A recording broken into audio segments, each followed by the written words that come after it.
Hello, good day, televiewers. Welcome to the second edition of House of Commons.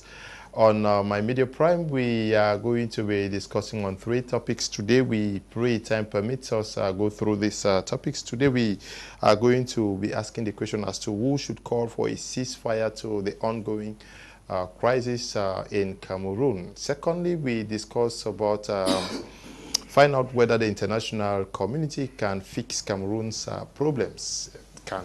Do we have what it takes to solve our problems as Cameroonians, or do we wait for the international community to come tell us what should be done? And do they even have that capacity to tell us and fix our problems? And lastly, we are going to assess the campaigns that have been ongoing across the nation for schools to resume effectively in the northwest and southwest regions. Schools going to start tomorrow after the many calls by civil society organizations, traditional religious authorities, as well as some politicians. We discussed this with our televiewers, with our panelists, who are in the house. And for Ferdinand, is a civil society activist, a political analyst.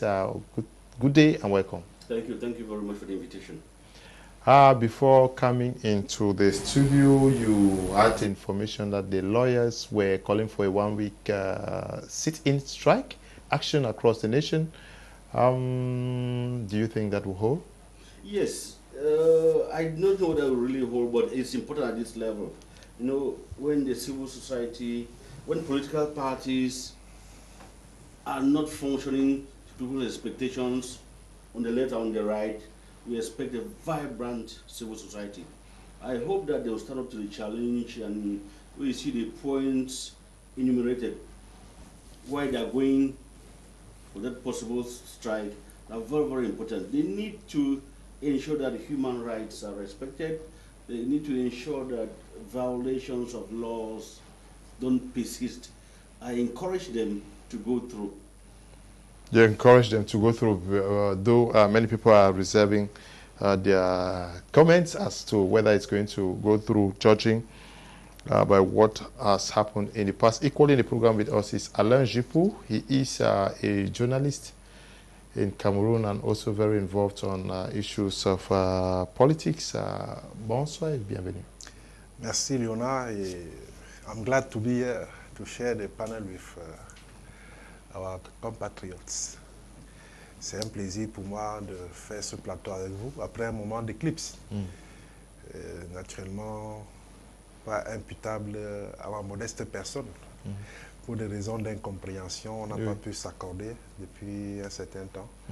Dieu merci, l'essentiel est fait, nous sommes là ce matin. Et vous avez suivi les journaux pendant la semaine. Qu'est-ce qui vous a frappé? Vous avez suivi ce qui a été réservé à l'icône ivoirien DJ Arafat. Vous croyez que c'est ce qu'il méritait?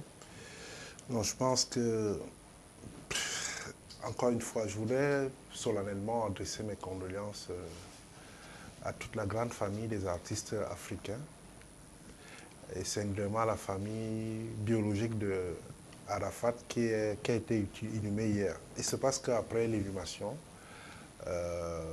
des fans, qu'on appelle des Chinois, ont profané la tombe parce qu'ils voulaient voir par eux-mêmes les restes de leur idole. Et donc, pour moi, à première vue, on peut questionner cet acte qui, selon la loi ivoirienne et puis même le droit tout court, est une infraction. Parce que nul n'a le droit de profaner une tombe, encore moins un corps inanimé. Et donc, de ce point de vue-là, le geste que ces fans ont posé est un geste malheureux. Mais on peut comprendre ça au second degré, qu'en fait, ils n'étaient pas convaincus que ce talentueux artiste ait pu disparaître à la suite d'un banal accident de moto. Donc, ils voulaient à tout prix, surtout que les organisateurs, tous ceux qui étaient au four au moulin dans les obsèques, ne leur a pas donné la possibilité d'approcher la dépouille et de lui rendre un dernier hommage. Donc c'était un geste pour tout simplement montrer que leur idole reste immortelle et puis ils voudraient bien être convaincus en voyant cette dépouille-là qu'il s'agit bien de leur artiste préféré. Et je voudrais aussi déplorer le fait que les autorités militaires, les autorités ivoiriennes n'aient pas pu accentuer la sécurité autour, n'est-ce pas, de la dépouille, autour, n'est-ce pas, de la tombe. Mais ils n'ont pas vu ça venir, hein? Non, on dit qu'il faut gouverner, c'est prévoir. Donc, vous ne pouvez pas, sous le prétexte que vous n'aviez pas vu venir, immédiatement après une inhumation, vous quittez les lieux et puis les gens viennent en grand nombre et profaner le truc sous le prétexte qui ne se justifie pas. Generally speaking, when you look at the way the funeral was done, was he really honored? Compared with, we've seen icons fall in Cameroon. We've seen Axel Munadaye, we've seen Hogan Ikwala. Bon, Guido, s'il faut faire peut-être une comparaison, les obsèques d'Arafat, pour moi, ressemblent étrangement aux obsèques de Feu Kotobas. Okay. Où ici à Douala, on a vu un déferlement des fans, des mélomanes, des gens qui aiment la musique, parce que ce monsieur avait du talent. Et il est mort aussi à la fleur de l'âge, un peu comme Arafat. Peut-être pas dans des conditions brutales comme Arafat, mais lui au moins dans des questions tout à fait questionnables aujourd'hui, qui restent sans réponse. Donc c'est-à-dire que les circonstances de son décès ne sont pas tout à fait éclairées. Okay. On a parlé à l'époque d'un certain empoisonnement. Donc je ne peux pas m'avancer dans cette thèse n'ayant pas mené une enquête sérieuse là-dessus. Donc pour dire que s'il faut faire une comparaison, les obsèques de M. Arafat ressemblaient étrangement à ceux de Kotobas. Ça n'enlève rien à la mobilisation des artistes en général, des Camerounais. Lorsqu'il y a un artiste qui décède, vous avez cité Axel Mouna, vous avez cité Orgen Ekwala, Anne-Marie Nzié et bien d'autres, à qui le peuple camerounais rend généralement des hommages. Okay. Equally in the program with us is Rudolph Lyonga. He is a politician, an entrepreneur, who is very involved in development issues in the country. One time aspired to be MP for Boya Urban constituency. I'm sure he still has hopes to get better positions, if not the position of senator. Why not the president of the republic? Welcome. Thank you very much, Mr. Leo. It's always my pleasure being in this program, or being in the studio to to exchange views and also to talk on the pertinent issues pertaining the country as a whole. You followed the news this week. What caught your attention? Oh, really? I can say it's the back-to-school campaigns mostly. Okay. That I was really involved in seeing everybody. You know, if you look at the news both on social media and you see the back-to-school campaigns and everybody trying to send a posting. You know, I'm really interested in that aspect to see, what we all are trying to do, what we can do to ensure that everything goes smoothly as it's supposed to be. Okay, we are beginning our discussions actually with you, Nzifo Ferdinand. The question to you is, who should call for ceasefire in Cameroon? Who should call for ceasefire in Cameroon? Quite difficult, because we are faced with extremists. Two sides, extremists. The ideal will be for what Cardinal Tomi said the other day. The government should ask the troops to go back to the barracks.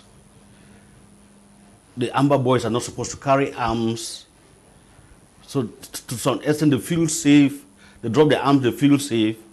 But there should be a program of amnesty to make them drop the arms, while we hope that what the Prime Minister told us, that there will be inclusive dialogue. The President takes all his time to push us to dialogue, because extremism, fine, will end up on a table. So there should be some sort of compromise. But the government has a very big role to play. So according to you, the government should call for a ceasefire? Yes. Ok. Cessez le feu, qui doit l'appeler? qui doit initier ça? Moi, je voudrais m'inscrire dans la logique de M. Nifort pour indiquer qu'effectivement, je crois qu'il appartient à l'État du Cameroun de veiller jalousement à la paix et à la sécurité. Et de ce point de vue, il lui revient l'impérieux devoir d'appeler au cessez-le-feu. Oui. Et quand j'ai fini de dire cela, on a le sentiment que dans cette République, beaucoup n'aiment pas la paix. Il y a des gens qui ne veulent pas qu'il y ait la paix. Ou alors il y a des gens qui tirent profit derrière cette sale guerre et voudraient que cette situation la perdure. Et donc, tout discours qui vise à provoquer un dialogue, à provoquer des négociations, ça vous s'avère voué à l'échec. Parce que, figurez-vous, des initiatives sont même prises par des personnalités. On parlait du cardinal Toumi, avec Kindi et bien d'autres initiatives qui visaient à donner une chance à la paix dans ce pays. Mais toutes ces initiatives sont torpillées. Jean-Jacques Ekindi et le cardinal n'ont pas pu donner leur conférence de presse l'autre jour, jeudi, à cause des gens qui ne veulent pas qu'il y ait un retour à la paix dans les régions du nord-ouest et du sud-ouest. Et donc, pour moi, il est de la première responsabilité des pouvoirs publics de prendre toutes les mesures nécessaires pour que la paix soit rétablie. Et de l'autre côté, les séparatistes, je crois que ce n'est pas des étrangers, ce n'est pas des ennemis de la nation, c'est nos frères compatriotes qui ont un malaise réel, qui souffrent d'un certain nombre de frustrations, qui ont des problèmes, qui veulent bien exprimer à la communauté nationale et internationale. Donc, le mieux serait de les faire venir autour d'une table, de les écouter et puis de leur proposer des solutions en vue d'éradiquer, d'apporter des solutions durables aux problèmes qu'ils posent. Et donc, pour moi, il n'est pas de l'intérêt du Cameroun que cette guerre a perdu, que ce soit parce que les séparatistes sont extrémistes, parce que le gouvernement est jusqu'au boutiste, ne veut rien faire. Il faudrait qu'à un moment donné, qu'on pense à l'intérêt du Cameroun. Et l'intérêt du Cameroun, c'est d'abord la paix. Okay, who should call for a ceasefire between the separatists and the government? Well, I would see the first thing we need to understand is let's find out who has the power to call for the ceasefire. Okay. Because before you just say call for a ceasefire, you want to say the separatists will call for a ceasefire. If they do, I mean, do they have that power to call for a ceasefire? You know, I said this the last time, if you have, Cameroon is like a home, okay, and then you have the parents of the home, and then you have the kids in the house. There is a father, okay, in the whole of this thing. If your child and you are having a problem, and then the child is recalcitrant, and then you too, you're angry because it's recalcitrant, it takes you, the two of you, it takes you, the father, to bring peace. It's not the child who is going to do that. Because the child can say, I mean, there's an anger towards the father's side, and the child says, okay, I want to stop it. The father says, I want to continue punishing you. And then because of that, the child still goes up again. So it takes the father of the nation to call for peace, a dialogue. We cannot continue going on like this, because sometimes you say you want a foreign body or some other personality is trying to come. There is somebody who is at the head of this nation. There's somebody that Cameroonians voted who is supposed to have the powers to do anything in this country. He has the mandate. You know, we expect the head of state to come down, call for a ceasefire, talk to the military, talk to the separatists. They are all under his country, you know. So we expect him to say something. He is the person, not the government is, you send some senators or some other people, it's really where we are now, it really is not going to have some weight. We expect the President of the Republic come on TV, go somewhere, make an official statement. As he made the official statement that declaring the war, you know, make an official statement also, you know. And then maybe they will see we can take off from there. So if you ask me the question, he has to do that. That's you see, I don't know whether there was an official statement declaring a war, yes. Oui, je voudrais aussi appuyer ce que mon voisin vient de souligner. Rudolf Lyunga. Rudolf, autant pour moi. Oui. Pour indiquer qu'effectivement, le chef de l'État a eu un vote massif à la présidentielle, 71%. Ça signifie qu'il y a des Camerounais qui croient en lui. Et maintenant, en tant que premier citoyen camerounais, effectivement, il ne doit pas rester insensible à ce qui se passe au nord-ouest et au sud-ouest. Ce n'est pas toujours de bonne loi qu'il envoie des émissaires aller régler le problème, puisque depuis 3 ans, on ne peut pas compter le balai de ministres qui ont séjourné à Boya, à Bamenda. Le premier ministre qui a fait pareil. Et finalement, on n'est parvenu à rien, sinon à l'exacerbation de la tension dans ce pays. Et donc, pour dire qu'à un moment donné, il faut que le chef de l'État s'implique personnellement dans cette affaire afin que, effectivement, le cessez-le-feu soit bilatéral, souhaité, soit entendu et implémenté. Now, can we say that for you to be able to call for ceasefire, you should measure your capacity and strength to be able to stand the war, capacity to win the war? Rudolph said something which is very important. What will be the impact of the Amber Boys calling for a ceasefire? They can call for capitulation, they can capitulate. It will have no impact.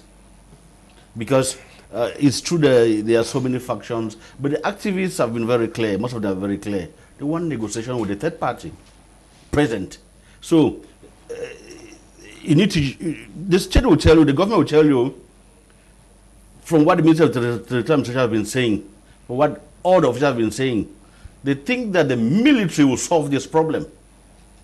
The Amber Boys, who were threatened 3 years ago, said they had no support, they have no means, and so on. They're also resisting to show that you will talk to us.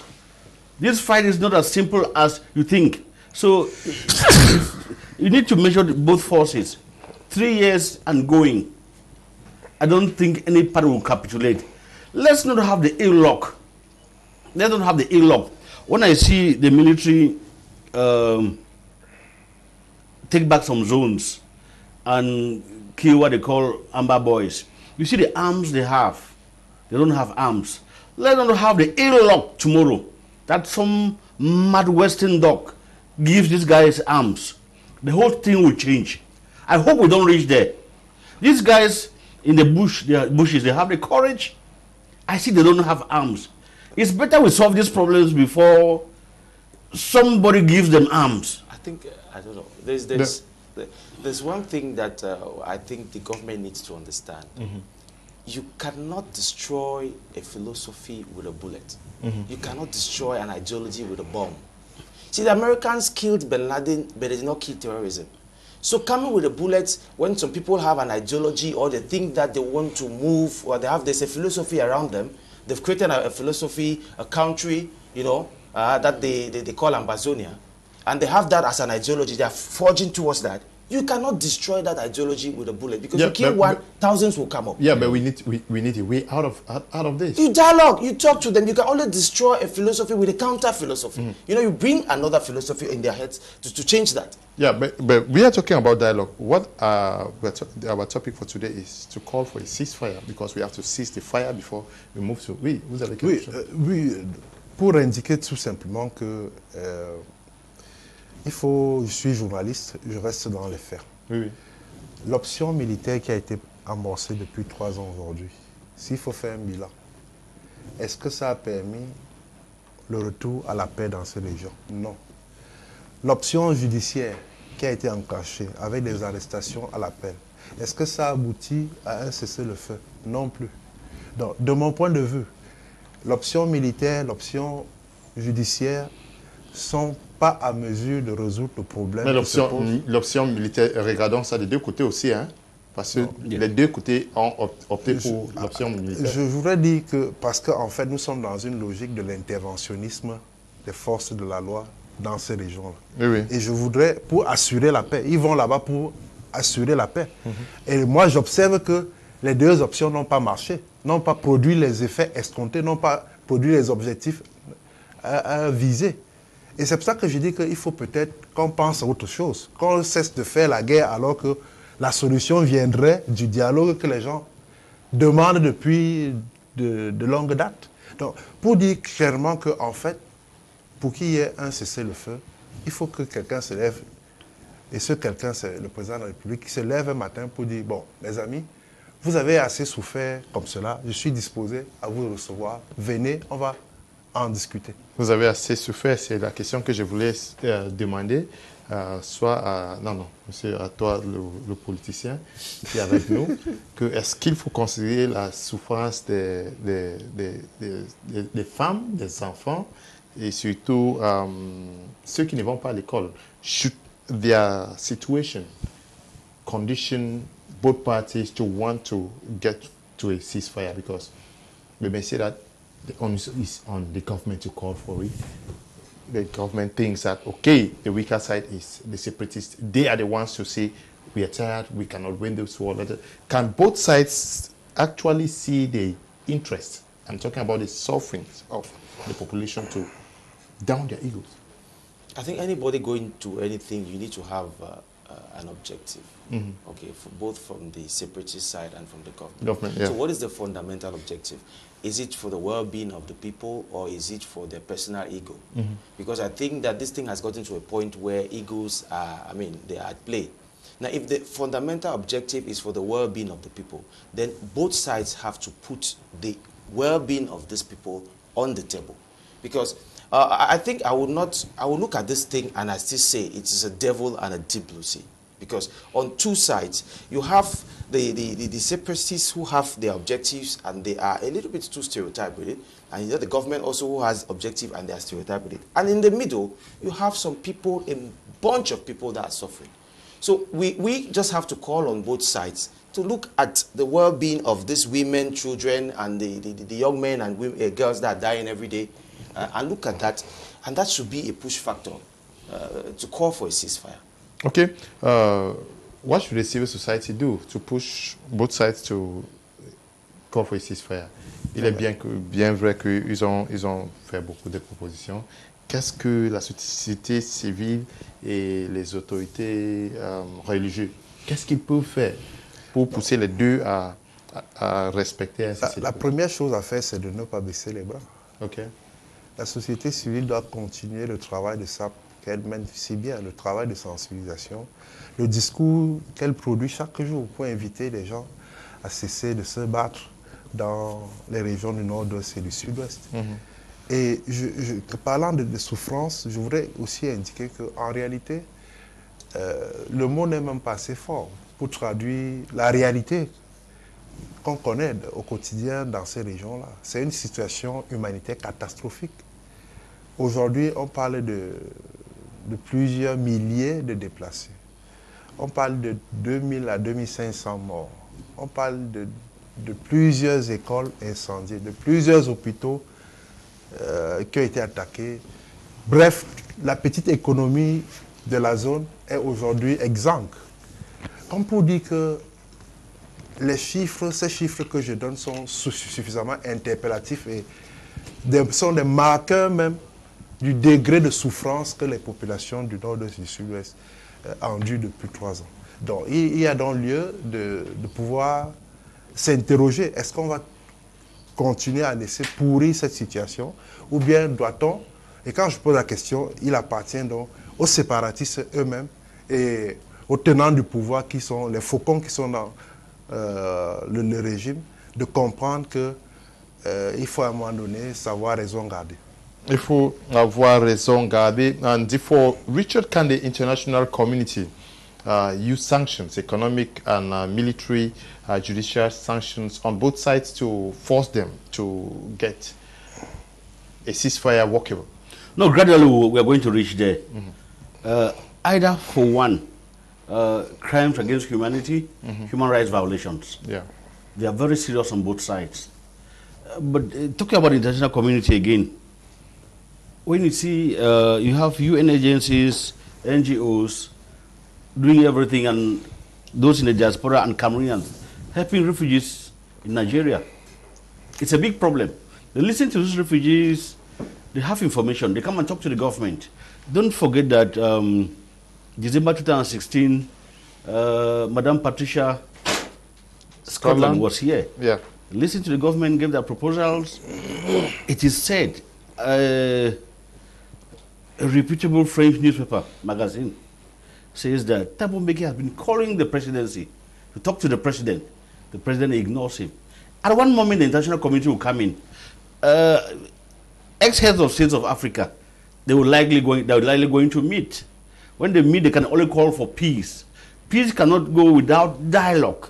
So if the government is avoiding to talk to the extremists on the other side, they will finally talk, because the figures he was giving, they are very, very grave. I listen to ministers on back to school saying in the Northwest there are about 5,000 schools, 4,000 did not function. About 3,000 in the Southwest did not function. I listened to them say more than 280 villages have been burned by amber. It means that the government is not in a position to defend the people from amber. It is clear. And amber will tell you that it's the government. So it's sufficiently grave. The government has an obligation to ensure life, prosperity, and people enjoying all their rights. So the government has an interest, obligation to do it. When they don't, the international community will come in. It's seriously grave on both sides. Kidnappings, killings by amber, and suspicion of killings by government forces. Do you think the international community can force both sides to engage in a ceasefire as we speak? Because people are dying. Don't forget that in May, this UN Security Council informally listened to this problem. There are the guys in the diaspora, coming out in the diaspora, Anglophones, Francophones, they're doing a lot of lobbying. Attached to this problem is a political problem. MRC's guys abroad are also frustrated. So they're working with the United Nations, UN agencies, international organizations to put Cameroon on the map, on international media, human rights violations for political reasons, human rights violations against amber. It's going to be on the agenda at the United Nations. Sooner or later, it may not be very good for us. It may not be very good for us. How significant will the obtention of a ceasefire advance the call for the resolution of the conflicts in the Northwest and Southwest region? That's significant. Yes. Let's assume that both sides agree to a ceasefire. What next? Yeah, then it goes for dialogue. Because if the ceasefire, first of all, I mean, there is activities are going, and there should be something, a follow-up to the ceasefire. The ceasefire comes, first of all, to allow people to be able to be together in some places, I mean, activities to be going on. It's going to be very significant because from the numbers that we've just been hearing here, I think it's even worse, it's even terrible, and it's degrading every day. So if there's no ceasefire, there might come a time when it might even start getting a little bit out of hand because look at the numbers we have today. You have people dying, you have villages being burnt, you have refugees everywhere. So imagine that these things, people have just the sense of no war, sense of peace, and people have the sense of, imagine how the economy is going. So significance, it's on all sides, socially, economically, politically, in all domains. Monsieur Alain Djipou, beaucoup de gens ont demandé un cessez-le-feu. Il y a les sociétés civiles, les leaders religieux, et puis il y a la société civile, les étrangers aussi. Est-ce que vous avez l'impression que des deux côtés, il y a des gens qui ne veulent vraiment pas qu'il y ait un cessez-le-feu parce qu'ils en tirent profit? Effectivement, vous savez, en toute chose, il y a ce qu'on appelle une économie de la guerre. Oui. Pendant que nous nous évertions autour de ce plateau pour ce que nous essayons d'expliquer aux uns et aux autres l'importance de la paix, oui, il y en a qui pensent le contraire. Parce qu'ils tirent les ficelles, ils tirent des rentes à travers la guerre. Le déploiement des forces de l'ordre nécessite une mobilisation de ressources financières et matérielles énorme. Et c'est dans ce florilège-là, dans ce sillage-là que beaucoup ont transformé cette intervention des forces de l'ordre en un gagne-pain. C'est-à-dire que c'est des centaines c'est des dizaines de milliards de francs CFA chaque semaine qui sont injectés dans le financement de la guerre. Et beaucoup exploitent cette situation-là dans une économie de rente qui malheureusement ne peut pas servir le pays, c'est simplement quelques intérêts individuels. Tout comme de l'autre côté, on a vu que ce n'est pas simplement les séparatistes qui sont sur le champ de bataille dans la zone anglophone. Oui. Il y a des bandes armées qui ont profité de la situation pour venir s'aimer la terreur et stocker quelques biens auprès des populations. On a chaque jour, on ne peut pas tout mettre sous le dos des séparatistes. Tout ce qui se passe là-bas, on dit seulement que c'est les séparatistes. Non, il y a bien d'autres bandits. Cette fois-ci, je dis bien des bandits qui profitent de la situation pour venir maintenant voler de l'argent, piller des ressources qui ne leur appartient pas. Et c'est ce que nous appelons l'économie de la guerre, parce que ça profite à quelques individus. Donc la confusion dans laquelle le nord-est et le sud-est se retrouvent profite à beaucoup d'individus. Et nous nous disons qu'il est temps de penser à l'intérêt général. Okay, il est temps de penser à l'intérêt général. We move over to our second topic for the day, asking the question whether the international community can fix crisis in the country. Therefore, Ferdinand, I start with you. What should be the direct interest of the international community wanting to fix our crisis? Cameroon finds itself in a zone that is potentially explosive. You see, with Libya disintegrating, part of West Africa, Niger, Mali, you have arms coming down. Central Africa is explosive. Chad, once in a while, the east and west is not stable. Gabon is a bit stable. Congo is true that they're stable today. In the past, you had the war with the pastor, certain pastor like that. Look again in Central Africa. The DRC in the east is not very, very stable. So the international community to have another situation to solve again this problem. Already the refugees in Nigeria, more than 50,000, the international community, with all their good intentions, have not been able to give sufficient help to those people. Cameroon itself is host to hundreds of thousands of refugees from Nigeria and the Central African Republic in the east and the north. But that's where it becomes funny. You host refugees, but you don't look after your nationals. Because the official version is that these people are running away from Amber. So why is the government not looking after them in Nigeria?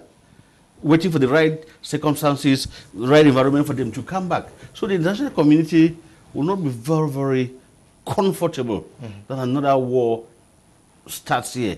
But we don't know the intentions of the big powers. Remember, this Cameroon is very rich. From the frustrations of people, you don't know where it can finally end. You may dine with the devil to do away with your enemy. So it's in our interest, and the international community is trying to come in such a way that there should be some sort of dialogue. Mr. Rudolph Lyonga, I'm sure you have studied out of the country. You've been to many other countries. Which example can we use today as a very good example of a country that has succeeded because of international intervention? That is, what I mean is, the country was in crisis, the international community came out and left the country far better than they went in. You know, before trying to scan through to get which country has succeeded, I will first of all give my opinion as per what I think about international community intervention. Okay. I think that should be an option that we'll take as the last option. Okay. Because as Mr. Antifo said, you see, you can dine with the devil to do away with your enemy, you know. It's always very advisable that when you have internal problems, you do every possible means to resolve your problems internally before you start allowing this, let me call it this, as they are called, foreign bodies, to come in. Because you will never know the interest or the reasons why the international community might come in, as we say. Because the international community will come in, or a particular country will come in to solve a problem because it has a stake. I really don't think, and I can be proven wrong, I don't think that another country comes in to solve your problems because of philanthropy or because they're just too nice. I believe that most of these countries come in, when they come in, when there's a problem somewhere, they come in there because they have a stake. They did not come to Iraq to fight because the Saddam Hussein was so much destroying his people. America did not come there. I think they had a stake. There was something they wanted to take away from Iraq. There was something they came for Libya, and all of those. So I would still advise that we as Cameroonians should do everything possible to solve our problems before opening our doors to what we call an international community. Okay, and to the question I actually asked you, whether have they been able to fix? You have very sad cases. Southern Sudan. Very sad cases. They don't have a positive. DRC is not positive. Mali not positive. So I'm looking for a good one. That's why I said to scan for a good one is very difficult. Oui, oui. Oui, il faut peut-être pas s'affoler en parlant de l'intervention de la communauté internationale oui. dans cette crise dans le nord. Est-ce qu'ils peuvent régler notre problème au Non, Cameroun? je crois qu'il faut faire très attention. Sous le fallacieux prétexte de faire une ingérence humanitaire, on a remarqué ailleurs que ça s'était trouvé en affaire, ça s'est retourné, ça s'est transformé en affairisme. Vous vous souvenez que lorsque le Cameroun et ses alliés menaient la guerre contre Boko Haram, les autorités tchadiennes qui avaient démantelé, des autorités militaires tchadiennes qui avaient démantelé un réseau de Boko Haram en récupérant des armes, avaient clairement indiqué que les armes avaient une origine française. Donc, or, la France était aux côtés de l'État du Cameroun dans la lutte contre le Boko Haram. Donc, vous comprenez qu'ici, l'intervention de la communauté, de ce que vous appelez communauté internationale, peut être prise comme un couteau à double tranchant. Ils profitent de l'ingérence humanitaire pour refiler des armes aux belligérants, selon leurs accords occultes, selon les intérêts, les enjeux diplomatiques, les enjeux géopolitiques. Donc, pour me résumer, je me méfie effectivement de l'interventionnisme de la communauté internationale. Surtout quand celui-ci vise à venir verser l'huile sur le feu. On a vu en Centrafrique, partout où la communauté internationale est passée, il n'y a jamais eu un retour durable de la paix.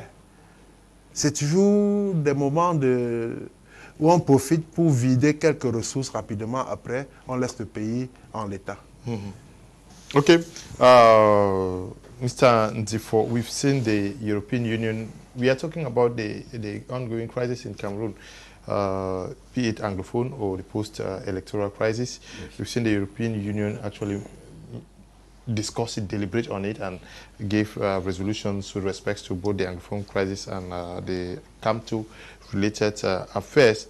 We've seen the U.S. Congress and the Senate pass resolutions. We've seen this discussed at the level of the UK, from resolution to resolution, years in, years out.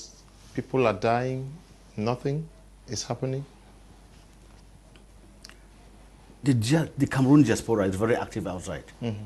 Very, very active outside. Yes, but seemingly nothing is coming from the international community. They take all their time. Okay. They will look for a pretext. For more people to die? No, they'll look for a pretext. Humanitarian concerns, they'll come in. They're taking all their time. At times they behave like wolves. You have your sphere of influence, I have mine.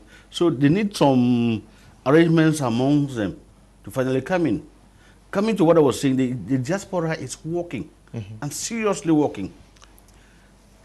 If they are not abroad, you will not find the European Parliament making pronouncements, the British Parliament making pronouncements, the UN. So there will come a time whereby, when we don't solve those problems, when the presidency continues to reject Thabo Mbeki's phone calls, when African presidents call for dialogue, the presidency ignores it, we'll reach there.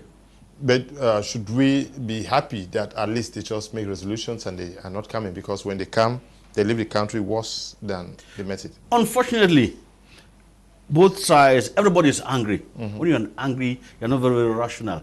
In the end game, you only realize that there were other solutions. Because we are saying that there's need for dialogue. The Prime Minister says that we can dialogue on everything except secession. As he's leaving Buea, the Minister of the Administration abroad, surely with the permission of somebody above the Prime Minister, says that the nature of the state, there's no dialogue on the form of the state. And 4 months after, nothing goes, nothing's happening. Yeah, but you give credence, I will give credence to the Minister of the Administration. But on the other side, are the other people willing to discuss? Because they themselves say we are ready to discuss only on secession, eh? No, on the other side, you have hungry people who are looking for the least occasion to make monies. You have people who are dedicated to some sort of equity. They say, these people are frustrated, they have genuine problems, we can solve this problem. And they give solutions time and again. But here, when the Cardinal and Ekindi, they cannot hold. They cannot for close to 2 years now. He wants Anglophones, bring your frustrations, bring all your grievances. Let me channel them to the right quarters. Ekindi saying the same. He cannot hold. Who will they listen to? Now, the Cardinal, has he the capacity to channel the problems of the people to the right quarters? In the Congo, DRC, yeah, but Congo, Gabon, but we've the seen church. the bishops have written severally to be received. They have never been received. If the state, the head of state, always appoints them for Onel 1, Onel 2, Elekam, and so on, it means that these people have some values, they have some intrinsic values that they can use. Why have they not been received this way? Because severally they have written that they want to be received by the president. Unfortunately, the president has not received any person apart from people he invites from abroad. No nationals. So, if in parliament you cannot debate this problem, in the city you cannot debate this problem, everybody's waiting for it today. Should Cameroon really be very wary about the foreign intervention? Because, like we said in the forces, hardly will you find a country where they go and they leave a country better than they went in. Should we be actually wary and pray for the international community not to come here? Well, international, let me limit international where I think I personally can be comfortable. International will be African Union, to my opinion. Okay. I think international, if we have African Union, I mean, coming for combining, making a force to see how they can intervene, like talking about Thabo Mbeki and other African leaders, if they can chip in their advice or their help to a situation like we have in Cameroon, then I think that's something that can be positive. Because I have a worry when you talk international community and start going out of Africa. You're still scanning, there's no good example. So we are not seeing any good example. So international community, when it comes to something like a body like the African Union, I think Cameroonians, we can be happy with something like that. Because with the way we have these two, the two egos now, the separatists want dialogue only on separation. The government does not want any dialogue for the form of the state. You have two egos on, I mean, parallel lines. They never meet. Then you need, actually, they desperately need somebody to intervene. And then I think that the African Union should have that power, you know, to come and play that mediator to see how you can bring these two together. But how do let me say something. Destroy the armor you have here. He said something, it's a philosophy. Yes. What do you do with those abroad, activists abroad? What do you do of our children who have learnt of this problem? Yes. Who sing the Amba anthem? I don't know the anthem, but they sing the... So it's a philosophy. Yeah, you need to solve it. Yeah, I want us to look at you raised the issue of African Union that you want them to come. How do they force themselves into the issues of Cameroon? Because there is fire and seemingly they are doing nothing. You see, sometimes some of us, we can sit in a panel like this and we propose things like that. We might not have all the I's to dot and all the T's to cut, you know. The African Union, they have, I think they have something like a constitution. I think they have something like the way, the modus operandi. They should have some ways to place some sanctions, or if a country has to default on things like that. So there are some details in how the African Union functions that I might sit here without knowing them.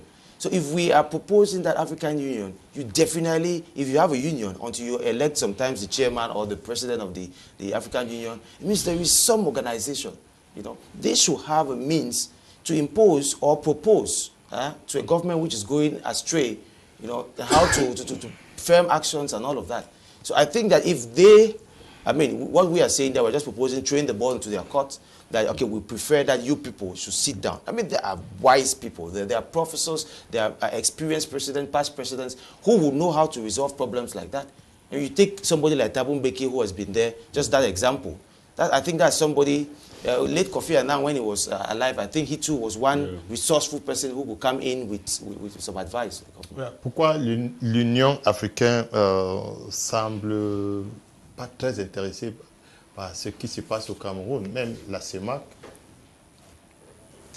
Non, on ne peut pas le dire ainsi. On ne peut pas dire qu'il y a des intérêts de l'Union africaine à ce qui se passe au Cameroun. Ils suivent avec beaucoup d'attention ce qui se passe au Cameroun. Oui, mais ça fait plus de 3 ans. Oui, mais n'attendez pas qu'il y ait des soldats venus de l'Union européenne pour venir mettre de l'ordre à Non, il Bamenda faut appeler. et- Pourquoi pas appeler un forum spécial pour le Non, Cameroun? Vous l'Union avez vu ce qui s'est passé avec Boko Haram. L'Union africaine chaque jour, même à travers le canal des anciens chefs d'État africains, ces gens-là appellent chaque jour à un cessez-le-feu.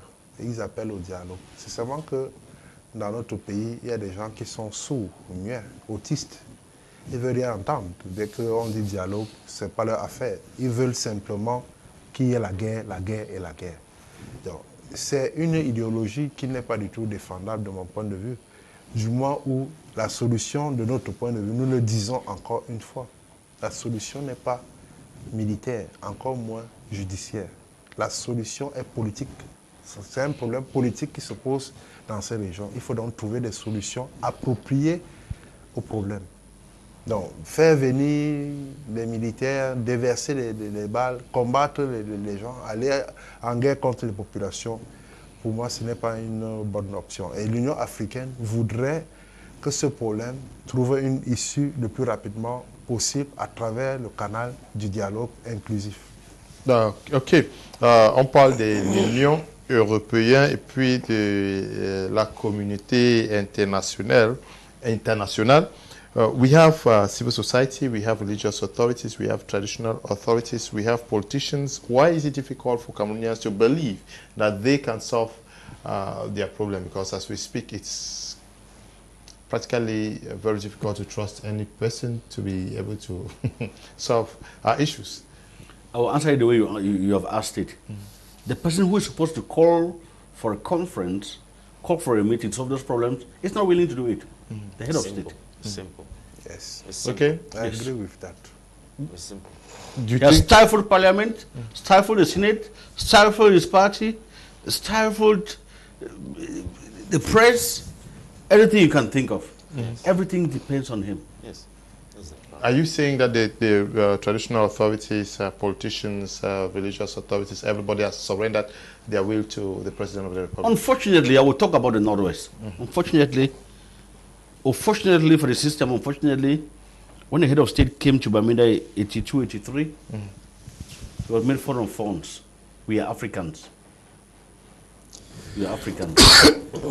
He was made fun of phones and he was prepared and protected. They may not be they are not happy today about what is happening to the region and the other region, but they have called for dialogue. For these 3 years, they have called for dialogue. CPDM parliamentarians have called for dialogue at one moment. In the end, it will appear, they ask, who asked you to do that? It's a problem. If you only hear in parliament, the all pronouncements are from the national president, give up arms, the president's on the right track, Senate and so on. It's only the head of state to call for dialogue or to continue his own method, thinking that arms can solve the problem. How do you solve a political problem, a philosophical problem with arms? I don't know. Leave the Anglophone problem apart. Don't minimize the political problems with the post-elections situation. I want to add there, it's simple. Who is supposed to talk? I mean, where our voices, sometimes they say, if you need to talk, talk in the appropriate quarters, okay? Now, sometimes I think that you cannot talk to each Cameroonian on the streets. It's impossible. That is why we have elections. That is why you have people being represented in different houses. You can be represented in the House of Senate, in the Senate, in the National Assembly, and right up to the presidency. So people give you a mandate to be their voice. So if there are crises in the country, it is the voice of the people need to be through those people that they gave the mandate. Now, look at the House of Assembly. Every village or every constituency in Cameroon is represented in that house. There is a problem in the country. That house has never addressed it. It means the people have never spoken. The people have never been listened to. Okay, now who also has the power above that house? He also carries a mandate, the President of the Republic. He too has never spoken as per that. So why are we fooling ourselves? Where do we expect a solution to come? You have people talking in bars, you have people talking on the streets, you have people talking everywhere, but nothing is ever going to happen. You're going to have religious leaders who will have, they have the will to solve the problem. But how effective is that? They don't carry any mandate, they don't carry any power. The House of Assembly, at least before the president sits down, talks about it, passes a law, ceasefire, at least that can be held. Ok, apparemment personne ne veut prendre responsabilité, mais il y a des gens qui sont en train de faire tout, who want to do everything possible for the crisis not to be fixed either by the international community or by the respective authorities that we have named, because he says that everybody is looking up to the president. Do you think the president does not want this problem to be fixed? Because severally he has said that I want this to be fixed. That is why he created the Bilingualism and Multiculturalism Commission. Non, ça c'est des mesures cosmétiques. Il y a eu des problèmes auxquels on attendait des solutions appropriées. Je ne pense pas que le problème du Nord-Ouest et du Sud-Ouest était un problème de bilinguisme uniquement. C'est plus profond que ça. Donc créer une commission de bilinguisme et de multilinguisme, ce n'est pas ça. There's a common law bench that has been created at the level of... tout comme la mise en place du Comité national pour le redressement, machin là. Ce n'est pas aussi ça, parce qu'avant d'arriver à ce niveau, on met la charrue avant les bœufs. C'est quand on a fini de pacifier le pays qu'on pense à une commission comme celle-là. Or, on a tout fait dans un enfumage pas possible de créer la commission et de demander aux gens de venir adhérer, venir s'inscrire en déposant les armes. Ce n'est pas comme ça qu'on procède. On a vu ce genre d'initiative fonctionner ailleurs. Mais je voudrais, au milieu de tout ceci, indiquer quand même qu'à un moment donné, le chef de l'État qui semble avoir tous les leviers de pouvoir semble également pris dans son propre étau, dans son propre piège, parce qu'il a toutes les manettes devant lui, mais n'arrive pas il ne sait plus finalement quelle est l'option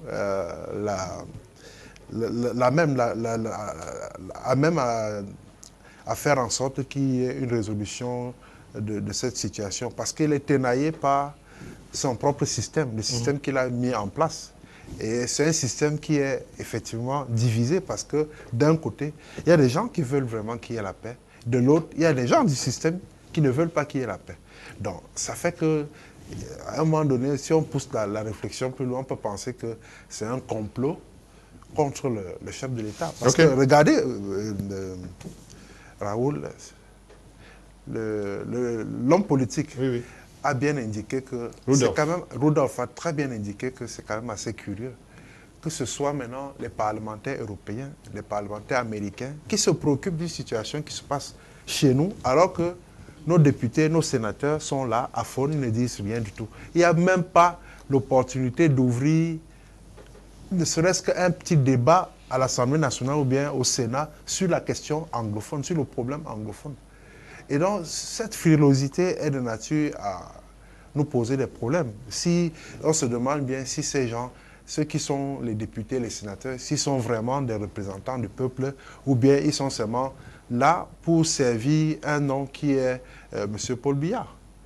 Okay, we are going to be discussing our last topic for the day, which has to do with the campaigns for back to school, as echoed by politicians, administrative authorities, religious and traditional authorities, as well as the civil society across the nation.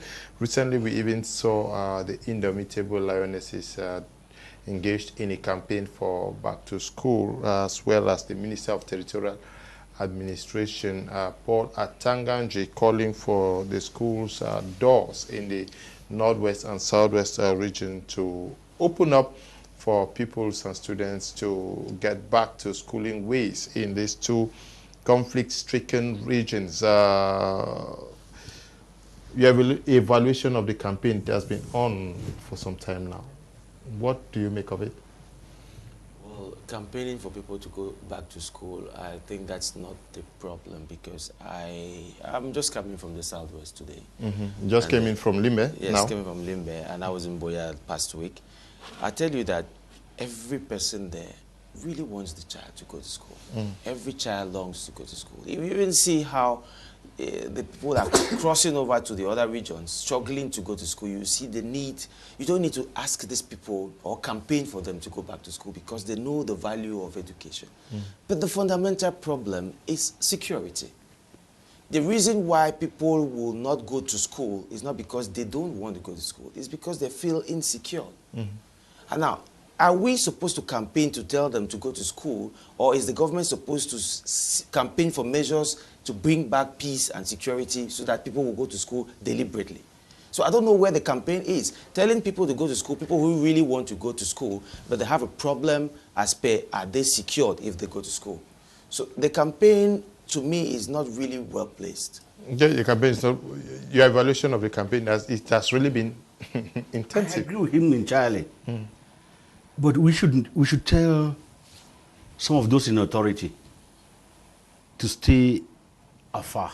The civil society was doing a good job. He has said something very important. You don't need to tell a parent the importance of education. They know. They have a problem of security.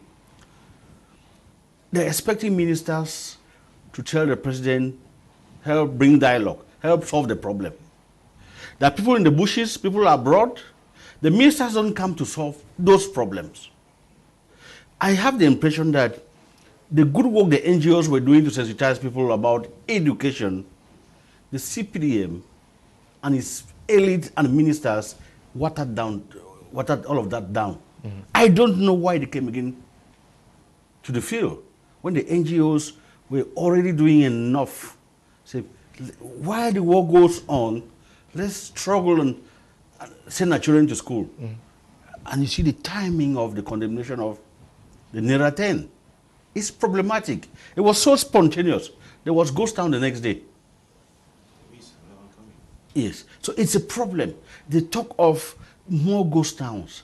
How is government going to check that around? By sending more troops to the field? By making another command post in Kumba? And in Kumbo, it's a bit problematic. We'll need to wait and see. We need to wait and see. Est-ce qu'il fallait faire descendre les membres du gouvernement pour faire la campagne pour le retour des élèves et des étudiants en classe? C'est une tempête dans un verre d'eau. OK. Ça n'a pas d'efficacité dans le contexte actuel de crise dans le nord-ouest et le sud-ouest. En réalité, encore une fois, c'est une solution, une mauvaise solution à un vrai problème. On est tous d'accord que l'école est nécessaire. Les enfants doivent aller à l'école. Eux-mêmes sont conscients, les parents de même. Mais le fond réside en ce que le climat social n'est pas favorable à ce qu'un parent laisse son fils ou bien son enfant aller à l'école. Et puis, aller dans quelle école?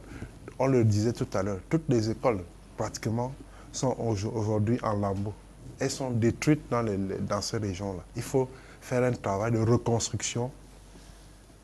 Il faut faire un travail de réhabilitation de ces infrastructures scolaires pour permettre effectivement que les enfants aillent à l'école. Donc, de mon point de vue, Back to School, c'est encore une fois, c'est de la propagande qui n'est pas appropriée à un vrai problème.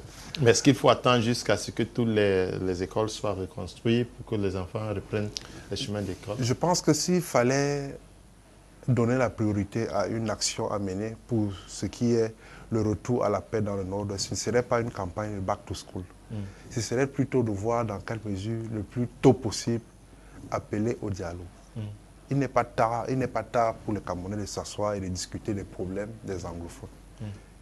N'importe qui peut à un moment donné faire rétro-pédalage sur ses propres options et dire « Ok, je m'étais égaré, il est temps que je me décide enfin pour que cette affaire-là cesse. » Parce que chaque jour qui passe, c'est des morts.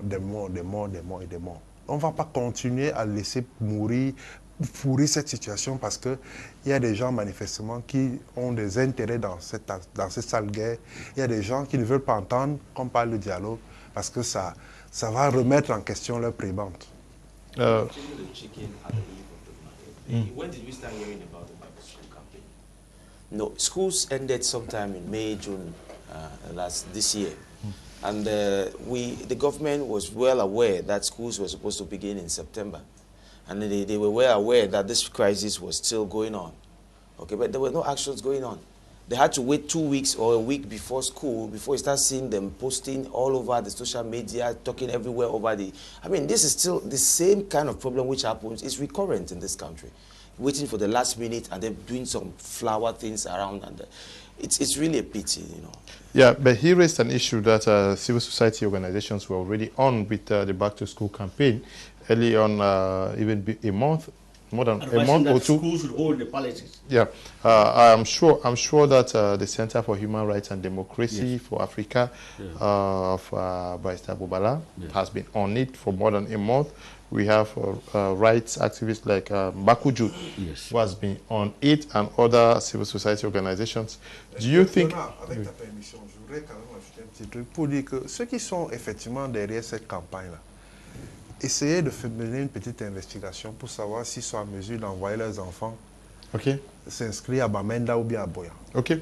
Now, my question is, he raised an issue of the political color that was given to it, that civil society organizations were doing it, but we saw people who came in who are card carriers of the CPDM party. Did that also, to some extent, spoil the campaign? He's just adding to what he said. I mean, the Naira 10, to condemn those guys just at the verge of school, knowing the reason why schools are not happening in the Northwest and Southwest because of some people who are pro these guys. There's some people who are in support of these guys.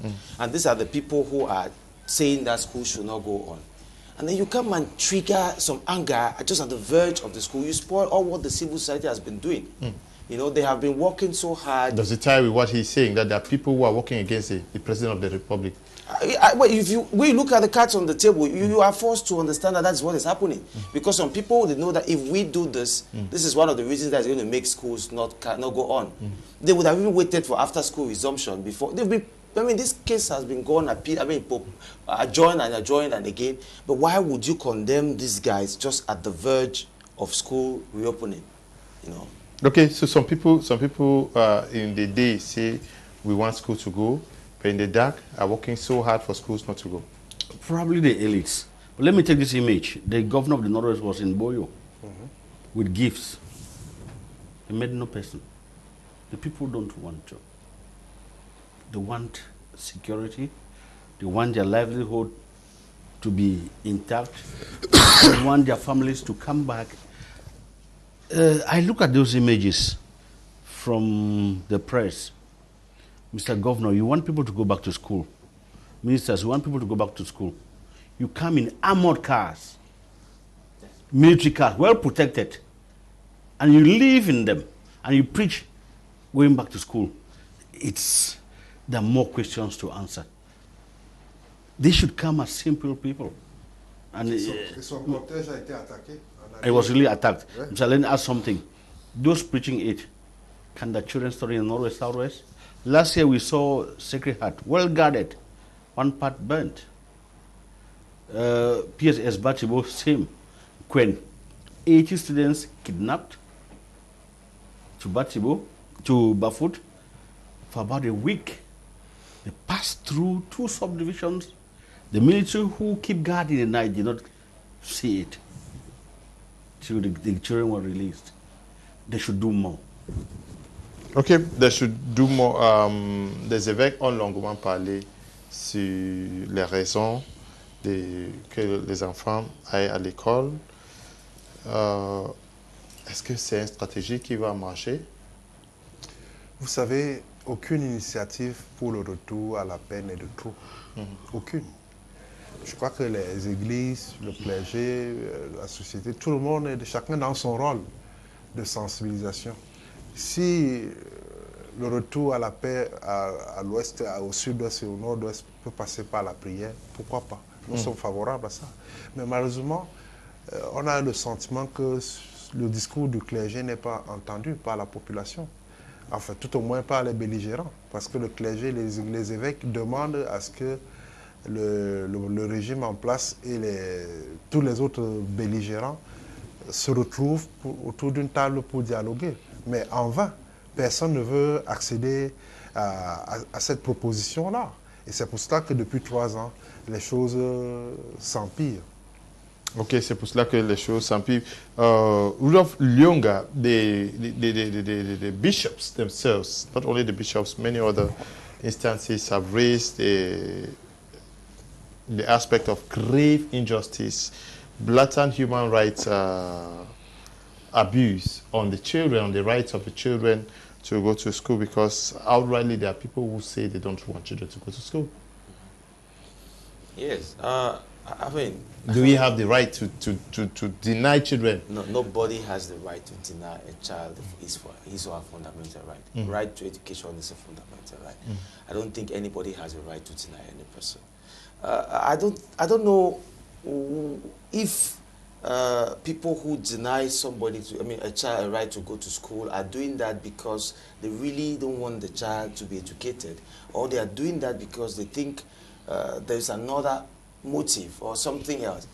You see, it's something we need to really look at it keenly, because these people who are fighting there, the guys who are fighting in the bushes, some of them also have kids. Some of them also are even kids themselves. Because if you go and look at some, you see some 15-year-olds and some people, some of them are even kids themselves. So it comes back to what I say, a philosophy. Why are these people refusing to go to school? Why are they refusing their brothers and sisters or their children to go to school? Why are they doing that? You don't solve a problem, superficially. You go and dig deep. If there's a reason why these people are doing this, I think the government needs to go back to that core reason. What is the problem? And then if we start solving that philosophy, bring a counter philosophy to that, and then try and change the mentality of these people. Change that victim mentality to maybe a victor mentality. Let them start seeing things differently. You know. Okay. You think that people are going to be punished for denying children from going to school? No, we read what the activists write and the messages from the AMBA. It's clear. From 2016, they count on school boycott and ghost towns to achieve what they call their aims. Political objectives. Yes. So they are in that light. And some of them will tell you the school system was instead helping to uneducate the children. Yeah, but they themselves, they're wherever they are thanks to that system of education. That's the paradox. So he says there's a philosophy that you need to bring a counter philosophy to solve it, and not cosmetic measures. Counter philosophy. Will people be punished? How do you punish the Amber guy? By killing him? You kill him, the philosophy continues. Yes, simple. Yeah, but okay, how do you sanction government officials whom you think have taken the lives of people, innocent people? In this system, it's going to be difficult because what they will tell you, Mr. Alain will help us. La force légitime, something like legitimate force. I think that everything that comes from the military is legitimate force. So for them, and you see how dramatic it is. You always find it. Somebody is killed, you put a dead gun on him, another gun on him. So you need to fight. Tomorrow schools are expected to open their doors across the nation. Do you see children in the Northwest and Southwest going to school tomorrow?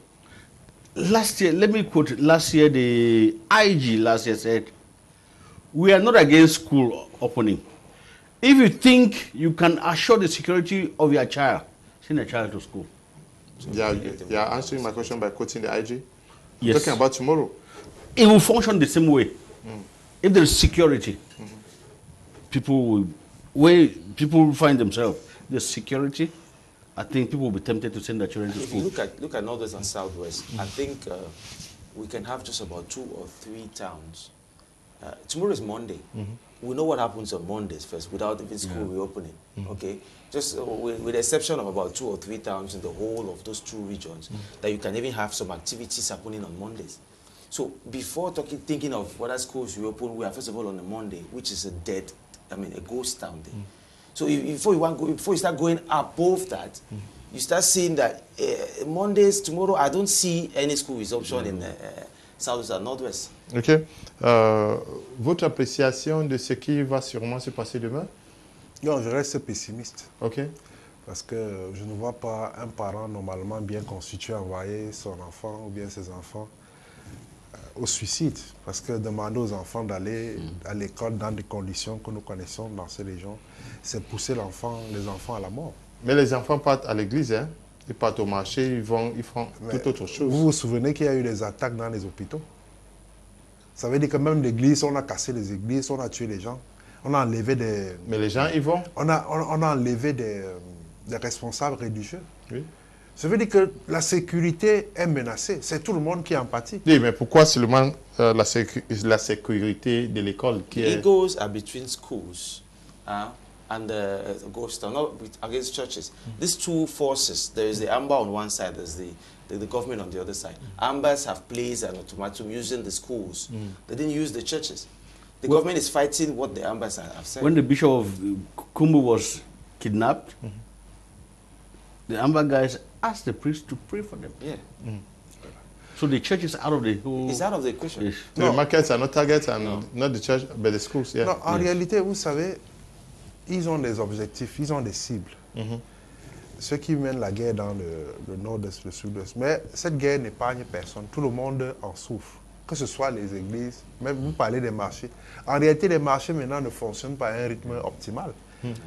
On sait qu'il y a un jour où les gens doivent venir au marché se ravitailler. Quand tu ne peux pas te ravitailler ce jour-là, tout le reste du temps, ce n'est pas possible.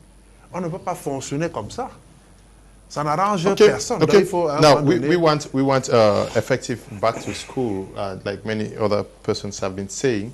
How do we get that possible? Because the way, according to you, last year's scenario is going to repeat itself this year.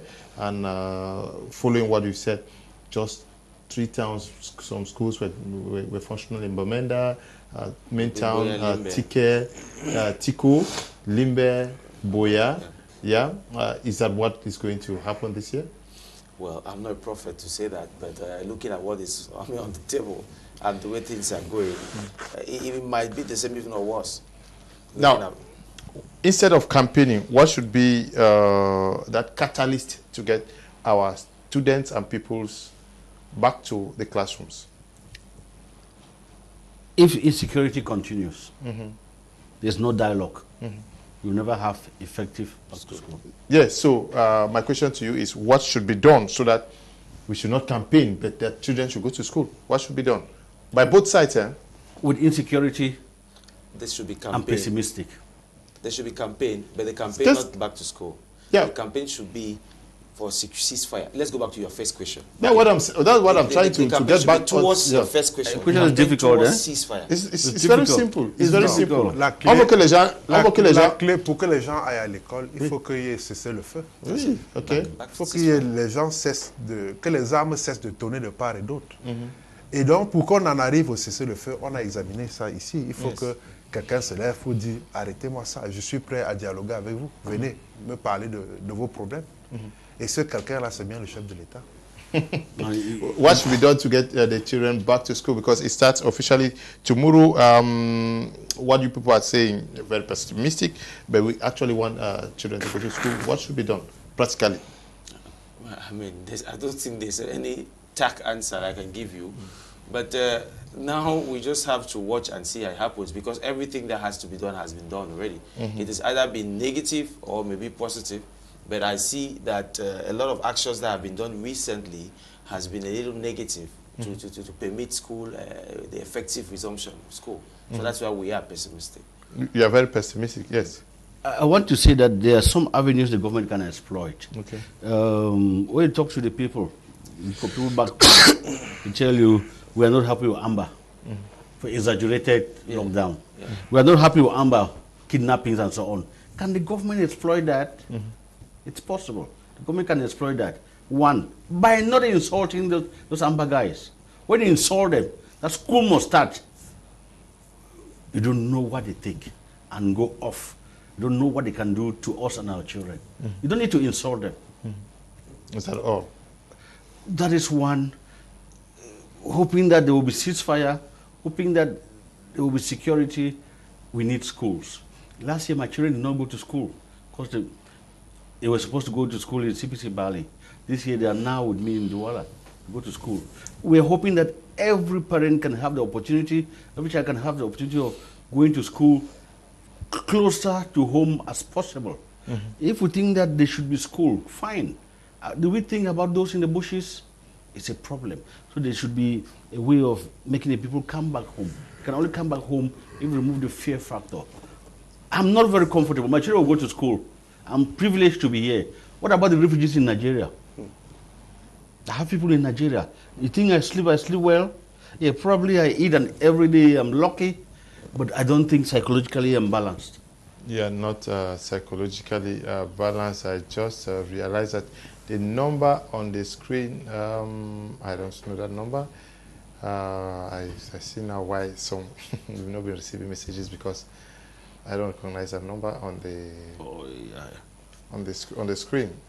We've not received messages because there was an error with the number on the screen. We are sorry, televiewers. I'm sure you've sent messages to that number. I don't have that number to be able to read out the messages to you. Your participation. I hope that next week it's going to be fixed. Ici à Douala, tes enfants sont prêts pour l'école demain? Oui, mon fils a été inscrit. Okay. Dieu merci. On est encore en train de parler au plus pressé en essayant de recoller un peu les morceaux pour que demain tout soit fin prêt, pour qu'il aille à l'école dans des conditions normales. Et moi, je ne peux pas me réjouir de cette situation. Surtout que je sais que dans le même temps, des milliers d'enfants dans ce pays n'auront pas ce bonheur-là d'aller à l'école demain. Okay. Away from the northwest and southwest region, you live in Douala, though you are between Douala and the southwest every week. You think that Cameroonian parents have prepared their children for school tomorrow? It's going to be wonderful? Wonderful is an exaggerated word. Okay. I think this situation has really had a very huge impact in the general economy of this country. So it's, I mean, looking at every side with from the north to the southwest and northwest to the east and every other problem that Cameroon is facing, economically, parents are really struggling to have their kids go to school. So this going back to school, apart from political problems, economic problems also, I think it's going to be a very heavy factor. You saw parents in Douala actively preparing their children for school tomorrow? I'm a parent. I'm a parent. And I have so many in my house. I don't know I'm going to succeed. The burden is very heavy. It's very heavy. The economy is also difficult? It's very difficult. The Minister of Secondary Education sent a letter on Friday asking schools not to send away IDPs who cannot fulfill the financial conditions. What are the financial conditions? You need to buy books, you need to buy textbooks, uniforms, assure the minimum to eat. It's not easy. There are also informations filtering around that some schools are now exploiting others because of the massive influx of students, people from the northwest. School fees are horrible. School fees are horrible. We hear there are schools that are charging 700,000 francs for a secondary school. 800. 800. It starts from admission. Are parents not being exploited, monsieur? Est-ce que l'État ne peut pas régler ça? Parce que c'est grave. Ça me fait sourire parce que chaque fois, il y a une réglementation, il y a des lois, il y a des textes qu'on prend. Personne ne respecte rien. C'est chacun qui fait comme il veut. L'autre jour, c'est le ministre du Transport qui a sorti un communiqué pour s'adresser aux agences de voyage. Mais aller dans les agences de voyage, les tarifs sont passés du simple au double. On fait la surcharge, on prend des risques énormes sur la route. Et chaque fois, on vient nous bassiner des oreilles avec des communiqués du genre, on sensibilise, on fait ci. Non, ce n'est pas les textes qui manquent au Cameroun, mais seulement leur application pose problème. Okay. He said something very important about people benefiting from this crisis and people who might not want this crisis to come to an end. You know, this point of school fees being increased and all of that, you see that they can still, you might even find some syndicates here in these regions that will want to even finance that schools should not resume on those sides, so that businesses on those sides will really...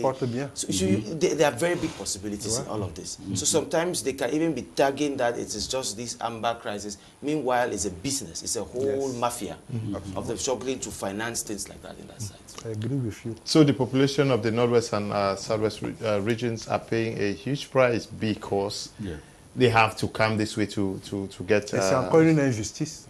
To survive. Yeah, but not only to send your children to school, having a house in Yaoundé, Douala, Bafoussam is very difficult now. Yes, very, very difficult. Very difficult. People are being exploited. With what means? They're looking for a house with what means? It's very difficult. So we pray that a solution is found to these problems, because sending your kids over to the West Center, littoral regions for school is not only the school fees that is required, you equally need space for them to live in. You need to pay the exorbitant school fees. You equally need food to feed them. There's a case in around Fumba and Fumbot. I think a former inspector of police, retired, who ran with his family there. He's so lucky to have built something. He has given his house for IDPs. There are hundreds and hundreds of people.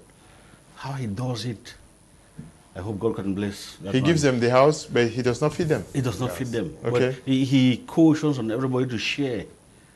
And that they should take advantage, go to town, work in the farm for people. Those are very lucky. Okay. In Douala, you may not be lucky.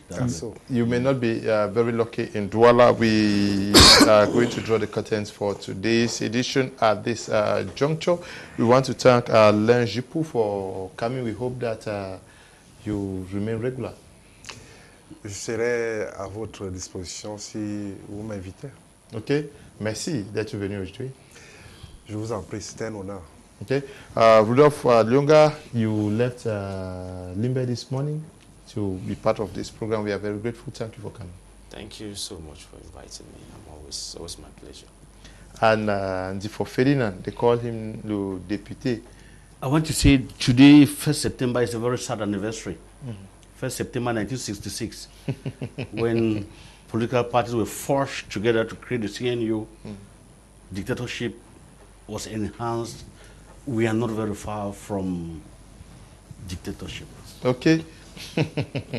Thank you for that reminder. We want to thank Eli, who is producing this program, and Desmond Jerry. We say thank you. Tabi Tambe Brian, who is supervising what we are doing out here. We say thank you. Today is Sunday. We all are not resting, and to you all who took time off to watch the program, we say thank you. If you missed the program, take another rendezvous tomorrow at 1 p.m. for a rebroadcast. Stay blessed. Bye-bye.